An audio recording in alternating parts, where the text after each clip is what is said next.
অনেক দিন যাবৎ চুলের কোনো যত্ন নেওয়া হয়নি। চুল একেবারে ড্যামেজ হয়ে যাচ্ছে, এত পরিমাণ চুল উঠছে ধারণার বার। তো এই যে এখানে আমি অনেকগুলো উপকরণ নিয়ে নিয়েছি, আর এতগুলো মেহেদির পাতা আমার বাছতে অনেক সময় লেগে যাবে, তাই আমার হাজব্যান্ড আমাকে হেল্প করছে। তো এই যে এখানে প্রথমে আমি নিম পাতা নিয়ে নিয়েছি অনেকগুলো, তারপর পেয়ারার কচি পাতা নিয়েছি, রক্তজবা ফুল নিয়েছি, রক্তজবা ফুলের পাতাও নিয়েছি। তারপরে আমার এখানে মেহেদির পাতাগুলো বাছা হয়ে গেছে, এখানে 1 মুঠ 2 মুঠ মেহেদি দিয়ে দিয়েছি। তারপর পেঁয়াজ দিয়ে দিয়েছি 2টা কুচি করে। তারপর এগুলো ভালো করে ধুয়ে নিব যেন নোংরা না থাকে। এইভাবে ধোয়া হয়ে যাওয়ার পরে আমি এখন ব্লেন্ডের ভিতর দিয়ে দেব ব্লেন্ড করার জন্য। এবার মিহি করে করতে হবে।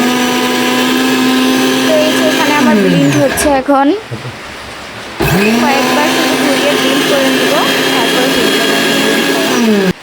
এই যে এখন আমার ব্লেন্ড করা হয়ে গেছে। আর হাতে নিয়ে দেখতে হবে এটা মিহি হয়েছে কিনা।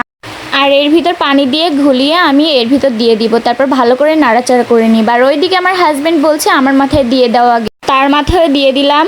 আর এইভাবে কে কে মাথায় দেন মেহেদির পাতা অবশ্যই কমেন্ট করবেন।